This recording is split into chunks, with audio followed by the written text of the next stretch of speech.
When I was a young man in Paris and I decided to become a writer, and I dreamt that one day I would write a book, that there was a book in my future. That's what you think of.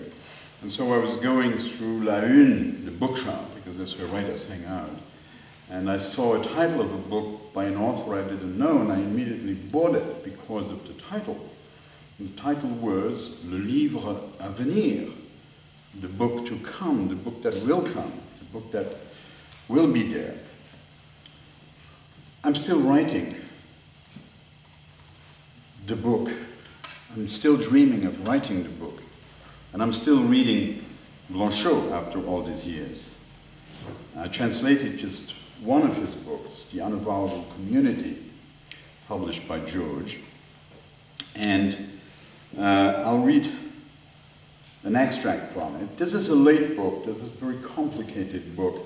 It's one of those most multi-layered, I mean, all his books are complicated, but one of those most multi-layered books, and at the same time one of the most personal books. But there is a lot of Blanchot, the man, of l'amitié, of friendship, of his relation with people in it. His reflection on the possibility of community. The community of lovers.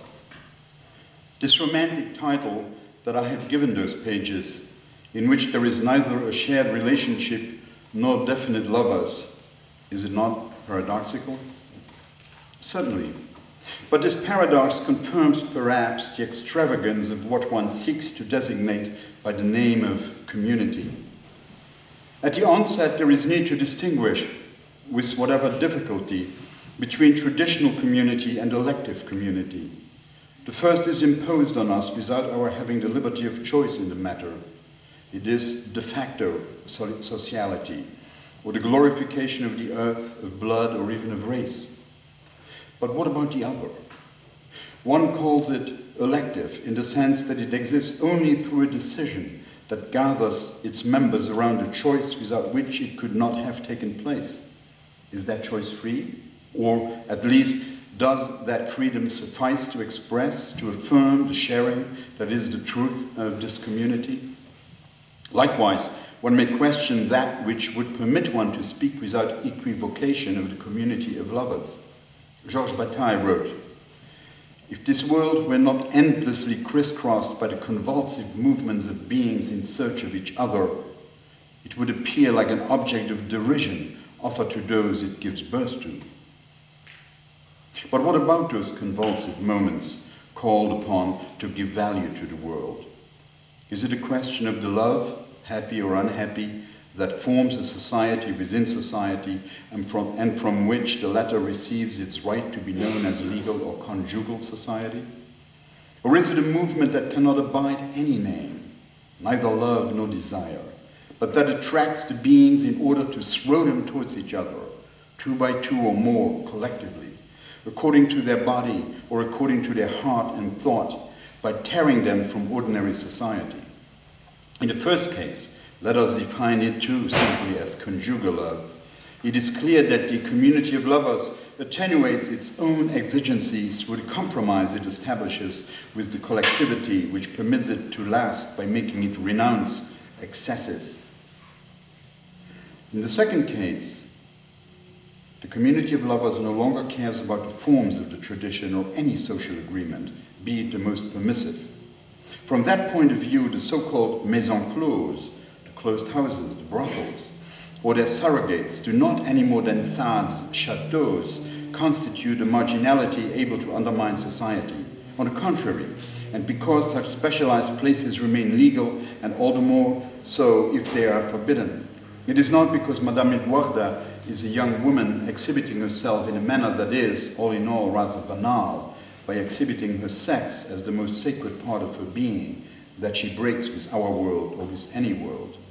It is rather because that exhibition conceals her, and that thus, with the complicity of the man who loves her momentarily with an infinite passion, she abandons herself. It is in this that she symbolizes sacrifice to the first comer, the chauffeur, who does not know, who will never know that he is in touch with what is most divine, or with the absolute that rejects any assimilation. The community of lovers, no matter if the lovers want it or not, enjoy it or not, be they linked by chance, by l'amour fou, by the passion of death, Kleist, has as its ultimate goal the destruction of society. There, where an episodic community takes shape between two beings who are made or who are not made for each other, a war machine is set up, or, to say it more clearly, the possibility of a disaster carrying within itself, be it in infinitesimal doses, the menace of universal annihilation.